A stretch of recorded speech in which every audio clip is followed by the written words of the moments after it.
I honestly didn't know how we were going to film Yeah. at the park, but Make it worked work. out. Yep. Make it work. So today we're talking about why people are born with disabilities. Yes. I think this will be a quick one. Yeah, same. I don't know I how. don't think it's I gonna think be we're like all 2 gonna hours. agree Yeah. for the most part. Yeah. I don't know. Ian might have We like only crazy have like a devil's day or two advocate. to study. Yeah. Yeah. Why pick a tough question? That's Right, true. yeah. Yeah. So one thing we rock. Yeah. Ian, why did you think? Like you said, you did this research like a long time ago. Why? What conclusion did you come to? So the original topic I went over was, why does God allow suffering? And being born with a disability was one of the topics I looked into, you know. So it's like, Like a subgenre in that name. yeah, it's like such a weird thing to happen, you know? Right. Just it's born different, you know? For no real reason. Like, Right. kind of out of your control. Yep. It is. So I was just very curious about it. Do you think like no real reason? Well, yeah, you didn't choose to be born with disabilities, right? So you think there's no real reason, like at all? I feel like on the surface, that's the overall confusion about it. Just Yeah. with anyone, not even a believer, just like, okay, if God was real, why would he allow this? Which falls into the suffering point of view as well. Yeah. So I feel like there's overall confusion about that. Yeah. I actually brought a scripture about that. So can we all turn to Exodus 4:10? I knew it. So funny. We looked at that scripture too. I knew it. We looked up that one too. I bet. Isn't Yep, it it's the- so applicable? Yeah. I was like, I should put my Bible and do the Exodus one. Look at my Bible. Yeah. My Bible's in the car. We were looking into it a bit we in were, yeah, Exodus, right and before. in the Proverbs. I think it was 116 or 115. Yeah. came something up. Yeah. Like that, yeah. So it was Exodus 2. No, wait. What was it? Exodus 4:10 Exodus to 4. 11. Okay. I think this is the one we looked at. Yeah, this is the one. Yep. All right. So it says, hold on, let me put this up here. It says, Yeah. But Moses said to the Lord, "Oh my Lord, I am not eloquent either in past or since you have spoken to your servant, but I am slow of speech and of tongue." Then the Lord said to him, "Who has made man's mouth? Who makes him mute or deaf or seeing or blind? Is it not I, the Lord?" So in that, like, the Lord, it's not an accident. Like, people have disabilities, and the Lord makes them what they are and what they have, and it's not useless as purpose because God can work through those people still. Right. And let's see, another place where disability was mentioned in the Bible was John 9:1-5 of the blind man who had his sight restored, Right. and they said, "Oh, who sinned, his parents or him? Like, who in his family sinned?" And Jesus responded with, "Neither this man nor his parents sinned," said Jesus, "but this happened to him so that the works of God might be displayed in him." So there could be many reasons why someone is disabled, but there's always a reason. Right. Like, this guy was disabled so that he could display God's glory to other people. Right. Exactly. And yeah. So in a sense, it was like, I remember hearing it explained, like it wasn't necessarily like God didn't, or he did cause for that to happen, but he can use whatever happened to glorify himself regardless. Exactly. So I think the question still remains, or like, why does it happen? I feel like, because Ellie was saying something to me earlier, like maybe that's something we can never really fully understand. Like we can try to get little pieces of the puzzle to try to put it together, but getting a full picture of it all, like knowing why like this person was born with like cerebral palsy, I don't think we can ever like 100% definitely know, but we do know, and we have faith in the fact that God will glorify himself through it, Yeah. and that he can work through anything. Any life has meaning and purpose, but yeah. Yeah. I don't know. I just don't think we'll know the definite, like, okay, why is this person born without it? Or like, why does he have no family? You know? Yeah. Well, I mean, even the rabbi who questioned Jesus thought he already knew the reason why this dude was disabled. Yeah, and he was accusing him. Yeah. Yeah. And I'm sure it was based off those many scriptures in the Old Testament where it says like generational sin. Yeah. Yeah. Yeah. Mm-hmm. Yeah. But then there's also things where it's like, because I was saying in the car earlier, what was I gonna say? It was literally when you were speaking. What did I say? That. I think it's for us to just have faith through those situations. Not that part, but the part where you were saying that like God doesn't cause that to happen, because there was that we watched a video beforehand about like how this I think he was a minister and he was talking about how like literally God has the control like in the human body when the baby is being formed, you know what I mean, for God can literally control like, okay, the sperm will miss that egg because he's like, nope, don't let it go there because it'll make a blind baby. Like God has that control, so I do think that God has the power to make it happen or not make it happen, and I do think that's a choice that he makes. Yeah. That is something that is completely out of human control, right? That's not like a free will thing, you know what I mean? That's something that only God can control. So I do think that God chooses when that happens and when it doesn't. I believe that. I don't get, but I think that the reason why is probably unknown because God controls everything. He has power over time and space. He can go back in time. He can go forward in time. He sees the entire picture of everything. We see just small, teeny, tiny little pieces of everything. And that's what we're meant to know, because I don't think that our human brains could comprehend all the things that God sees. You know what I mean? Everything that God has control over, all of his plans, his will. Like, I don't even think our human brains are even able to comprehend. Mm-hmm. And so I think this is one of those things, in my opinion, that falls into that realm of, this is just something that I just don't think we will ever know why God does that. Because it's like, why would God allow someone to go through pain and their family members to go through pain their entire life? You know what I mean? It just seems so confusing, and you're just like, why? It's like the same question of like, why does God allow young people to die, and then, you know what I mean, and then other people he lets them live, and it's like, you know, like, why does God allow 5-year-olds to just get hit by a car? You know what I mean? Like, why would he allow that? That doesn't make any sense. That doesn't sound like a loving God to me. You know what I mean? But I think God puts us in those situations and allows those things to happen for us to be able to have an opportunity to strengthen our faith in him. You know what I mean? That because if we were never in a situation that allowed for that to happen, our faith wouldn't be strengthened, because we never went through anything where it was necessary to have faith.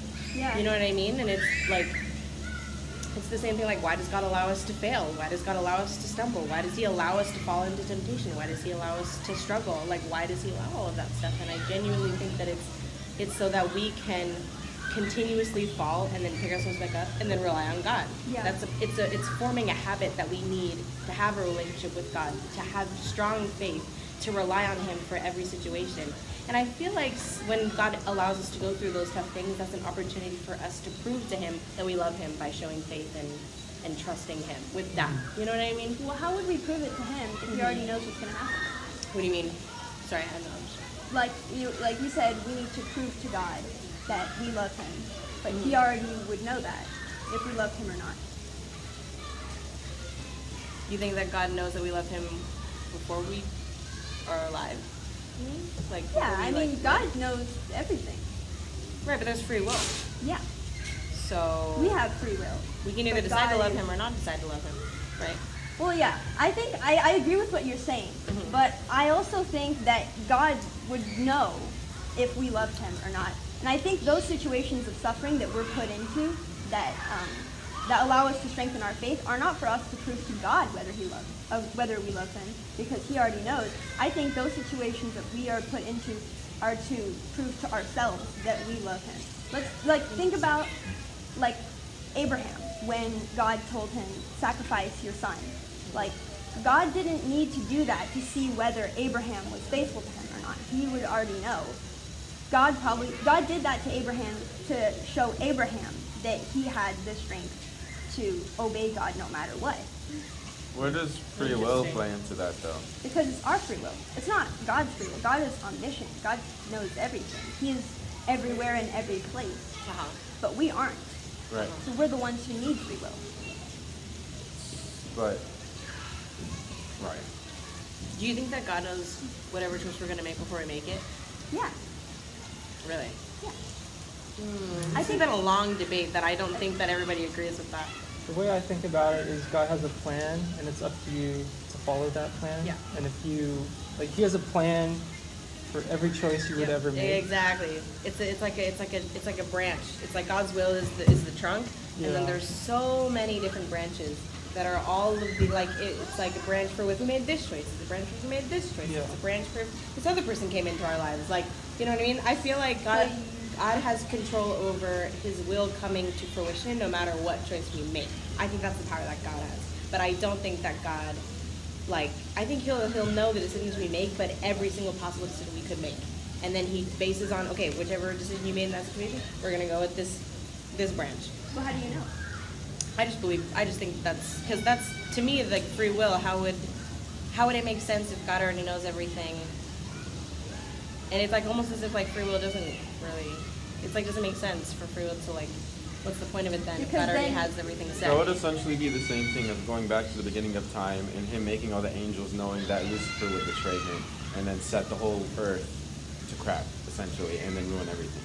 Like, okay, why did He allow that to happen if He knew it was going to happen? Because it's our choice. Exactly. So I feel like if He puts those tests in our lives, we are more than welcome to fail and for the bad fruits to bear from it. You know, like Yeah. in those moments we may show that maybe we aren't loving God in this moment.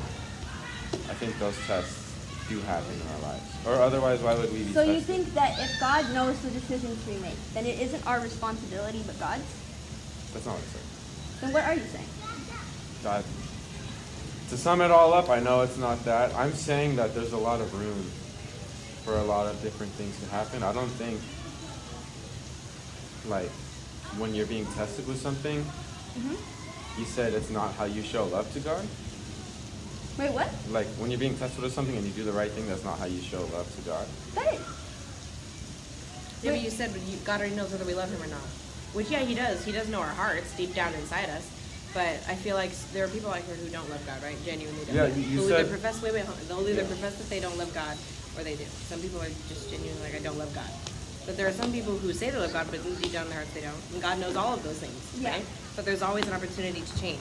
Yeah. There's always an opportunity for God to change that person, but it's up to them to want to be changed. Yeah, it's like free will. Right. So what I'm saying is that every person has the opportunity to, based on the situation that they are given, to act upon that, however they choose. Yeah. That's what I'm saying. But God knows what they're going to do. Okay, but Do you think that because we have free will, we have the ability to mess up God's plan? No. He has to plan around us. Whenever we make a mistake, He's like, oh man, I'm going to redo this Actually, like every time. do you think that sin was in God's will? Like sin entering the world? Like, was that part of God's plan? Well, He knows everything. Exactly, So that's what I'm maybe- saying. That's what I'm saying.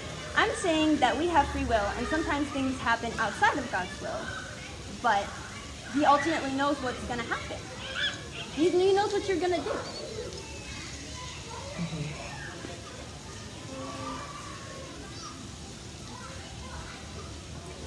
I don't necessarily agree.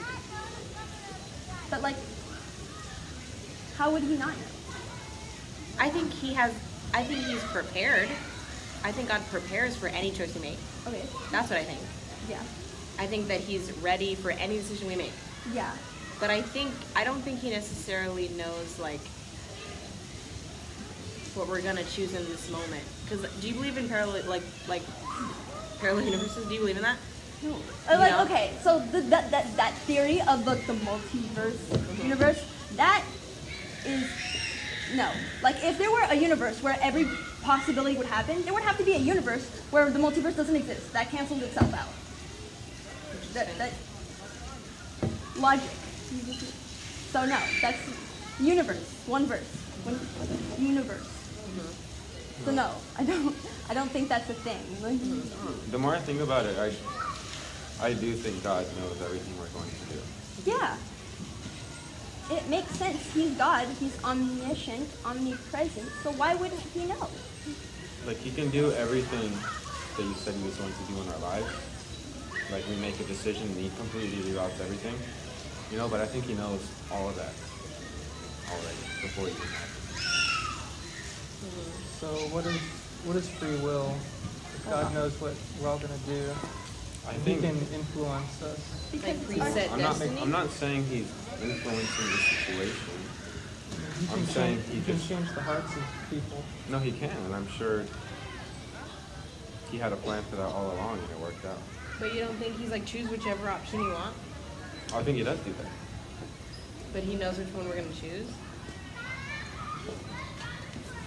To give someone a choice, you don't have to be completely unaware of what they're going to choose. Yeah. I feel like it's still possible to know while giving them a choice. wait, so like okay, he knows everything. He knows what we're gonna do because of Jeremiah 29:11. For I know the plans I have for you, declares the Lord, plans to prosper you.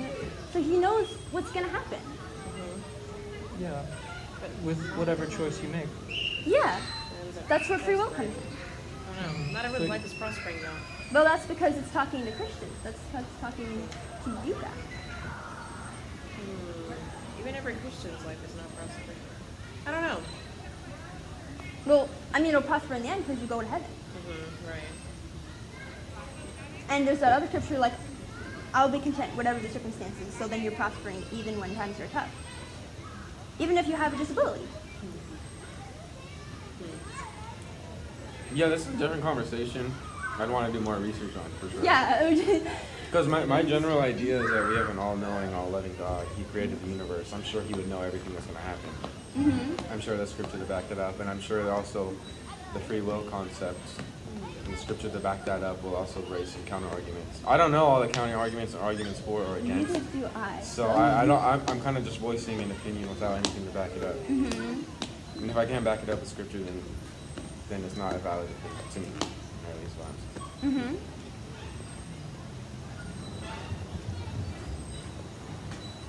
I'm trying to look for any clues on Right. what That's the just- answer might That's be. just the big conversation. That's the big debate in general, honestly. That's like Free the big will. one. Yeah. Does God know everything? What's Yep. the point of free will? That is like the Yeah. debate right there. Yeah, it is. I'd want it all hands in on that here, every perspective. Yeah, and it's like, did he plan for Adam and Eve to Yeah, 'cause leave the garden? Because again, with that's another subject. Ultimately, no matter how many pieces of the puzzle we get, we're just not gonna. We're just not. How do you know that? I think we won't, unless there's scripture. I'm open to be wrong. To talk to God like straight up, face to face. I don't think we're gonna know the exact answer to everything. Unless there's some really specific scripture, which I'm sure there is somewhere. We get it all together, but even Yeah. then, I feel like I wouldn't be able to comprehend even if I knew the right answer. I just don't. think Yeah, honestly, yeah. It's within my capabilities to do so. Because there's just so many different scenarios that we talk. There's infinite scenarios. Yeah. So I don't know. There are multiple possibilities, but ultimately we're the ones who make the choices. Yeah. But I God agree knows with which you. choice we're gonna make. So, is there really infinite possibilities?